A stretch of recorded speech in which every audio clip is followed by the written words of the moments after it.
sama gars yi épisode bu bees ñëwaat na quoi nag seetaan début à la fin waa ji day testé ay gens quoi da leen bëgg a jël ci entreprise am ñu liggéey mais dafay teg ay billets l'argent mais gel bi dafa ñëw jël billets yi bàyyi fi weccat mais paa bi ne la wut da leen ni testé quoi léegi mu jug jaaxle yëngal bopp bi xanaa dafa jommi quoi léegi mu jëlaat beneen teg ci suufu palaat bi quoi pour xool ba xam keneen dana soxla liggéey pour jaar fi jël ko léegi beneen waay mooy ñëw jël ko léegi waaj day ñëw taxaw xool daan ne waaw kii moom lu muy nelaw ni dafa defee ne moom rek moo soxla xaalis bi quoi bam nelaw nii bàyyi ko fi daal di wàññi dugal ci poosam dem quoi léegi paa bi jaaxle jug yëngal bopp bi léegi après mu tegaat xool ba xam keneen dana ñëw mu jël teg ci suufu plat bi wàññi 20 xaw ma 40 teg ci suufu plat bi quoi dugal li ci des ci suufu fi muy tëdd léegi beneen waay moo ñëw mais waaju baax la ndeysaan waaj day ñëw daal jaaxle daat koy yee bu paa bi jugu mu ne ko jël sa xaalis bi xoolal fi ko teg nit ñi buñ fi romee dañ koy jël de daan ko dugal ko ci biir palaat bi daat koy sarax daal dem yoonam léegi paa bi daal di yëngal bopp bi quoi xam ne ki mu doon wër gis na personne bi mu doon wër quoi léegi dañuy dugg ci biir dajeeg waa ji nii moo fi nekkoon di fibere mais ñoom xamuñ ne woon mooy kii bi léegi bi mu ñëwee kii nuyu koon ne ko maa ngi tudd Amina beneen waa ji nuyu ko maa ngi tudd Jules léegi mu ne na ngeen def beneen waa ji nuyu ko quoi mu ne ko baax na léegi da leen doon testé ba xam premièrement xam nga bi ñu duggee dañ ko fekkoon muy fibere ñu nuyu ko léegi deuxièmement ñu dugg fekk ko mu sol rafet ñu doog koy nuyu mais premièrement nuyuwuñ ko bi muy fibere léegi mu ne ko yow comme ban genre ngay traité nit mu ne ku mel ne man rek léegi mu ne yéen dinaa leen soxla pour liggéey mu ne merci daal di testé waa ji di ko laaj di ko traité comme genre quoi comme yeneen nit yi léegi après mu ne leen waa baax na ci kanam naa ñëw soxla leen quoi pour ngeen ñëw ñu xool test bi ba xam danañ leen soxla pour liggéey léegi gel bi ak waa ji ñi ngi xas waa ji pour li ko beneen grand bi wax quoi mais seetaan leen début à la fin rek da ngeen comprendre ne ko les gens comme toi waruñoo liggéey fii quoi ne ko sëgal bale mbalin mi nekk fii sëgal bale mbalin mi moom nga mérito léegi après waa ji dem ñëwaat ne leen acca ñëw leen ci biir quoi ñu def test bi ba xam kan mooy meilleur léegi ñu dugg ci biir mu ne leen jël leen place ñu jël place mais paa bi day ñëwaat fii quoi paa bi day ñëwaat test waat xam nga paa bi 4 test lay bëgg a def ba xam yëpp dana réussir mais yëpp benn waa ji moo koy réussir léegi paa bi day ñëw léegi après paa bi ne leen may leen ma lekk léegi paa bi day ñëw waaj na ko sori ñu nit ñu mel ne yow lu ñu def fii léegi gel bi ne kii dafa xëy daane ko bu ñu jegee dama léegi mu ne leen est-ce que mën ngeen maa may ma lekk waaj na ko waaw léegi waaj day tibb lekk gi rek sànni ko quoi léegi ci lay beneen waa ji jël pain bi jox ko ndeysaan waa ju baax mu ne ko génnal fii ndax ñi duñ la traité comme nit ku baax boo fi nekkee dañ lay indil problème daane ko merci acca demal jërëjëf papa léegi paa bi dem fekk na paa bi mooy borom entreprise bi quoi day def test ba xam ñi mu bëgg a jël seen ci entreprise am bi mérito nan ko wala léegi waa ji daan ko yow genre yi nga mën a àndal ma wax nga koy jox mu lekk léegi gel bi daan bàyyi ko bul wax ak moom léegi waa ji jaaxle taxaw ndeysaan waaye dama ko mujj yërëm sax léegi ci la grand bi ñëw pour def leen demande léegi day laaj gel bi ne ko yan genre nit ngeen jàppee comme nit ku civilisé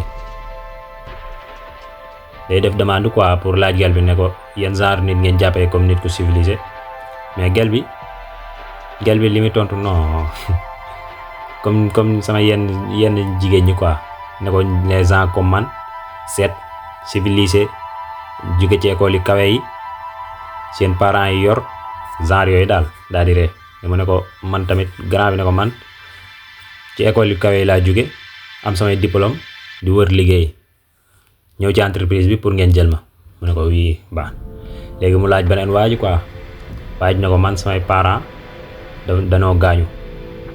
mais sama yaay laa dese amul moyen pour fayal ma école dama ñafe ba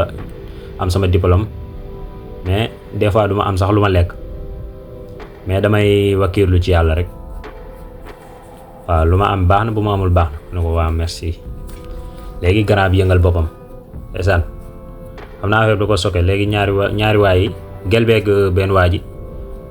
di ko ree mu ne leen noppi leen bàyyi leen ko mu wax comme bi ngeen wax faalewu leen daan yéen civilisé wu leen dara waaw léegi gel bi daan na ko ñun léegi waaj daan na ko ñun nag ñuy respecté dañu fay ñëw pour wër liggéey fekk na paa bi ngi leen déglu paa bi daal di dugg ne ko kii lu muy def fii léegi monsieur bi daan na ko jàll si daan na ko demal si biir ma wax ak ñoom ne leen ñeen genre yi mel ne yéen du ma leen jël ci sama entreprise def naa leen 4 tests daan ne bi ngay jël sama xaalis bi gis naa la mais dama laa bàyyi si biir rek parce que dama doon test ba xam ñi may jël sama entreprise bi mérito nan ko wala mérito wuñ ko ne ko bi ngay jël sama xaalis gis naa la yaa ngi ko jël teg fi sa weccat dem sa yoon léegi paa bi da ngay wax gel bi di xalaataat loolu quoi mu ne ko beneen waaju bi mu ñëwee jël xaalis bi def fi dara dem yoonam mu ne ko deuxième test bi dama leen a laaj da ngeen a dugg ci biir fekk fi sama emploi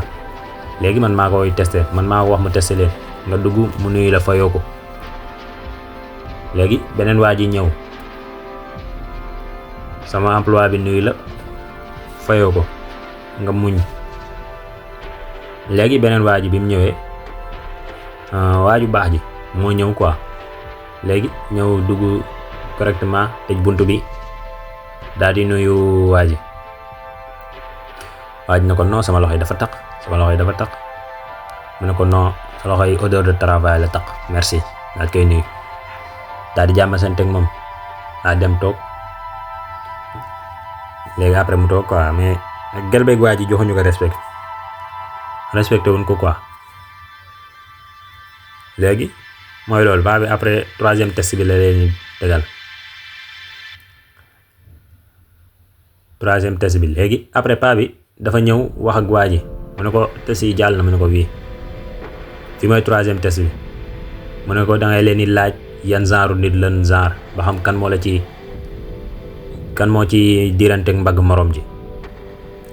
daan ne 3e test bi yépp jàll na te benn réussiru ci te kenn ki te bi ma ñëwaatee 4e test bi pour ñaan leen lekk da ngeen maa humilier kon yéen waruma leen a jël sama entreprise bi 4 test yoo xam ne benn kiiwu ci yépp seen benn xarit bi moo ci réussir du ma ne sax seen xarit waaye seen benn morom daan ne man moom laay jël sama entreprise yéen man ngeen a génn ngeen dem du ma leen jël sama entreprise léegi après gel bi day génne xaalis bi naan ko am ne ko bu ma baal mais am sa xaalis bëgguñu sa xaalis mais jàpp si bu ma baal mais gel bi dafa réew quoi yow yaa ngi jël xaalis yi jàmbur borom pareegul nga naan ko ay bu ma baal di jéem a ñaagal ci kanamam ne ko yéen ñaar génne leen ci bitti du ma leen jël sama entreprise léegi gel bi daan ne ko am sa xaalis am jàpp si bu ma baal rek bu ma baal s'il te plaît bu ma baal bu la neexee sax yóbbu ma police mu ne ko gardeel xaalis bi soxlawu ma ko dama leen doon def test bi ngeen ko jëlee laa si pare waaj na ko jàppale ma man maay soutien de famille door mu ne ko door beneen waaj ne ko non bul def loolu man d'accorduma man nga leen a jël ñoom ñëpp comme man dañoo soxla liggéey jël leen comme man xam naa seen famille mën naa am ñoom ñooy soutien de famille mu ne ko merci yow dans gentil mais bu ma leen jëlee dama leen di teg ay bët dama leen di teg samay bët du ma leen bàyyi benn yoon mën naa leen a jël ñu liggéey mais histoire bu yéeme la histoire bu yéeme la quoi. léegi yéen wax leen ci commentaire yi lan ngeen ci jàngee ngeen wax seen avis ci commentaire yi quoi parce que histoire bi mën na arrivé ku nekk waaw nit moom mën na jékki-jékki di bew genre du xam lu koy bewloo wax leen seen avis ci commentaire yi jaafu waay.